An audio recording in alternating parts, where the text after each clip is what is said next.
You want to own an inn on a high-traffic pilgrimage route. You see the warm hearth, the scent of roasting meat, and a steady stream of coin flowing into your purse. You imagine yourself as the master of a hub that connects the faithful to the shrines they seek. It is a compelling vision, but it obscures the brutal capital requirements of the trade. You are not just buying a building, you are anchoring your finances to a volatile, capital-intensive operation. Before the first guest arrives, the ledger already demands a sacrifice. Why was your business model so fragile? That romantic veneer shatters the moment you step behind the counter. You aren't just selling a bed, you are managing a volatile, high-risk logistics node that operates on the razor's edge of local security. In an era where innkeepers were legally liable for guest theft, your staff was as much a threat to your bottom line as the highwaymen outside. You are a gatekeeper of a dangerous, shifting market.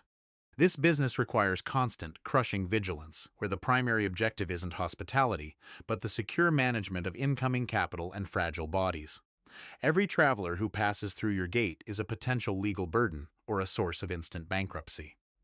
The dream of exchanging stories by the fire quickly fades when you realize that your survival depends entirely on the flow of strangers who care nothing for your overhead.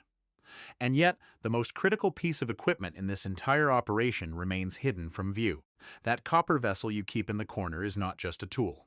At 2 to 3 pounds, it is your most valuable physical asset, worth a skilled carpenter's yearly labor. In today's terms, that is the price of a commercial industrial kitchen.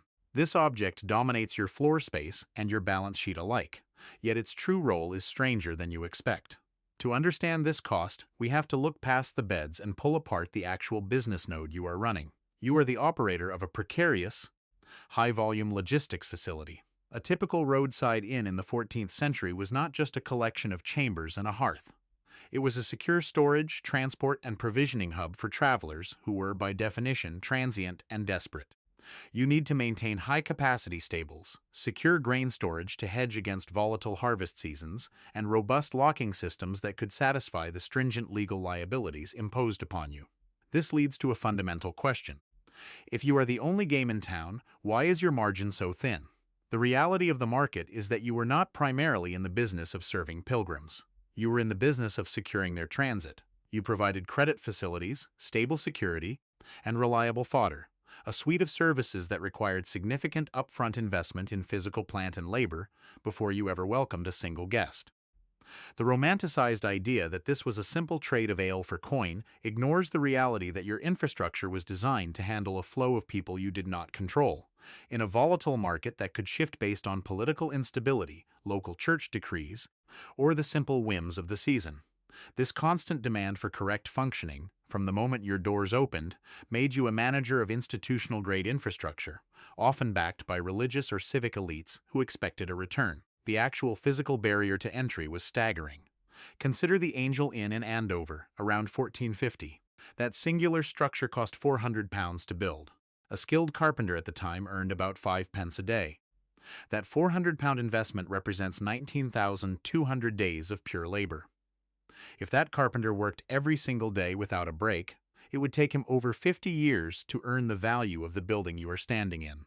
You are not building a local shop. You are erecting an immense piece of institutional infrastructure. This scale of capital tells you everything about who truly owned these inns. It wasn't a side hustle. It was a project requiring backing from powerful institutions like Winchester College, which funneled immense sums into the Angel over decades. They expected a return on that capital. So you aren't just a host. You're more like a franchisee operating under intense pressure, beholden to a patron who has invested the equivalent of a small castle into your walls, beams, and stables. You also carry a burden that never appears on a simple menu: legal liability. In the 14th and 15th centuries, the law actively leaned against you. If something went missing from a guest's saddlebag in the night, the law often held you liable for the loss. You were effectively a mandatory insurance agent for every person who passed through your yard, paying for that security with your own capital. Even your operating hours were a battlefield of regulation. In London, for instance, staying open past 8 in the summer or 9 in the winter triggered 5 fines that climbed aggressively. A first offense cost 40 pence, a second doubled to 80. By the 4th time, you owed 20 shillings, 240 pence. To a common laborer, that single fine could amount to a large portion of an entire year's wages. For you, the owner, these were constant, looming costs that could drain your margin in a single night of bad luck.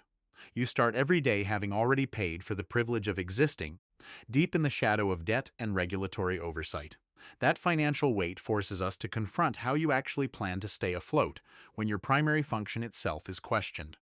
You start to see the ledger differently when you ignore the guest register and focus entirely on the stables. The popular history of the inn revolves around the traveler, the hot meal, and the warm bed, but the actual balance sheet tells a significantly less romantic story. You are not primarily in the hospitality trade. You are a merchant of bulk commodities and secure storage. When you look at the accounts, the human beings passing through your doors, the weary pilgrims and wandering merchants, are merely secondary revenue. Their needs are inconsistent, and the margins on their food and board are constantly under siege by spoilage, waste, and high maintenance costs.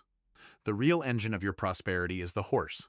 Unlike a human guest, a horse is a demanding, high-consumption asset. It needs constant, heavy volumes of fodder, which you must source, store, and manage with precision.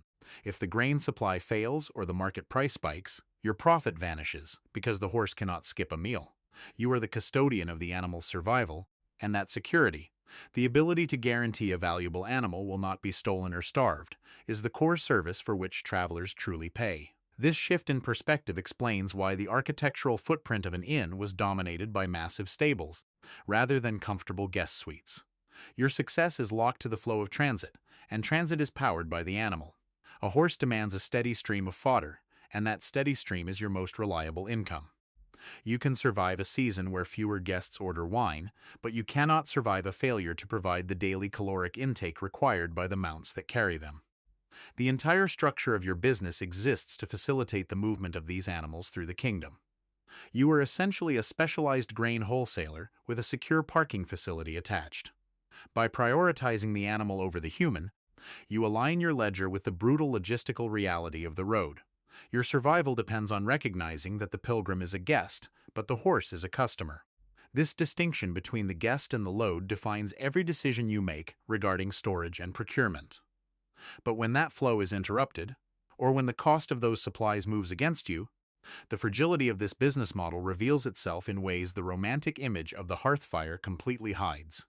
That is when you realize just how small your actual window for profit really is. To illustrate this, consider the ledger from 1331 travel records. 7 mounted guests paid a total of 2 silver pennies for their beds, but when the ledger accounts for the horses, they paid 10 pennies for fodder. That's a 5-to-1 ratio in favor of the animals, and it tells you everything about where your money truly comes from. Your guests are a low-margin convenience. The animals are a high-volume necessity. You are a service provider for the medieval economy's engine, and the horses always demand a higher premium than the riders. Yet the ledger is never just about what you bring in. You also account for the heavy, invisible weight of keeping the doors open. Tithes expected by local churches, the constant expense of replacing broken gear or ruined linens. The modest profit of a good year starts to look paper-thin. You are running a facility that functions as an extension of the local clergy's interest and the town's security, all while the metal of your most essential tool, your brewing vessel, slowly pits and cracks under constant use. The real danger is how these fixed costs interact with the volatility of your guests. You are locked into a high-overhead infrastructure that demands constant maintenance, whether you have 10 travelers or 0. The question haunting every innkeeper is clear. What happens when the road dries up?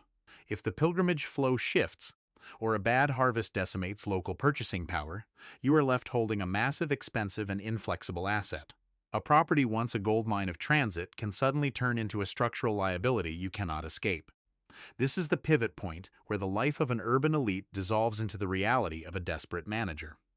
This is the moment the ledger stops forgiving you, and the infrastructure meant to sustain you becomes the primary force dragging your books into the red. Your fixed high overhead costs will react brutally when your primary source of income simply disappears. This is precisely where the infrastructure you built to support a thriving, predictable flow of travelers becomes an anchor. You are not managing a neighborhood tavern where a local crowd carries you through quiet months. You are running a high-overhead facility designed specifically for the seasonal surges of the pilgrimage market. These fixed expenses, the rent you pay, the base level of staff you must keep on retainer, the cost of maintaining expansive, empty stables, do not vanish just because the shrines see fewer visitors.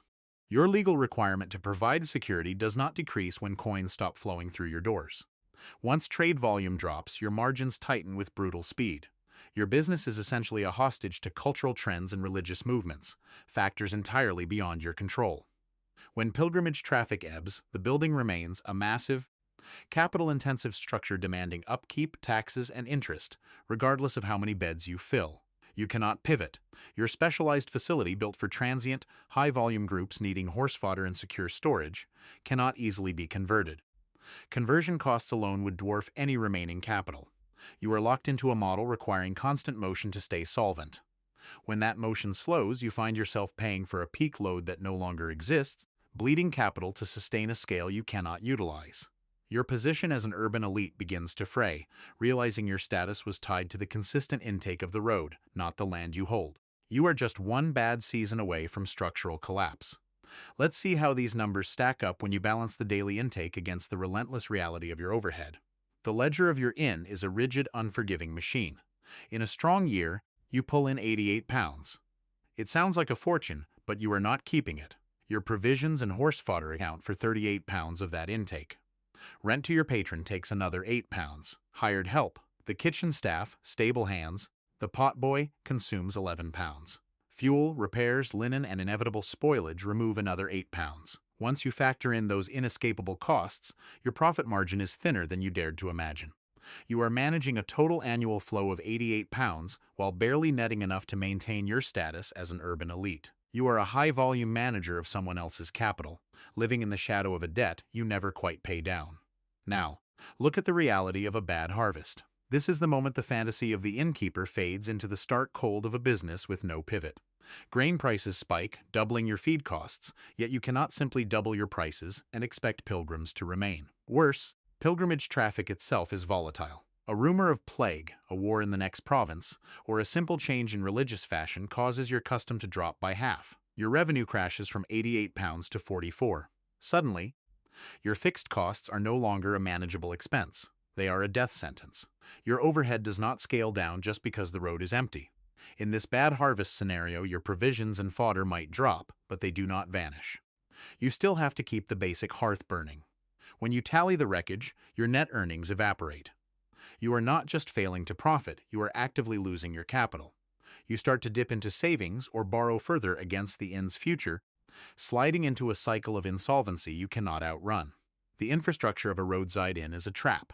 You built a house designed for a constant roaring flow of travelers, and the moment that flow becomes a trickle, the stone walls and stables become nothing but an anchor.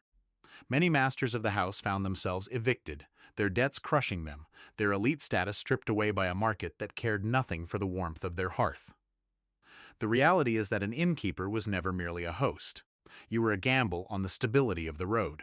Your wealth, your status, and your survival were tethered to the perpetual motion of the world outside your gate.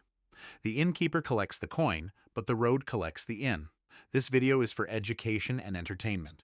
It is not financial, legal, or investment advice.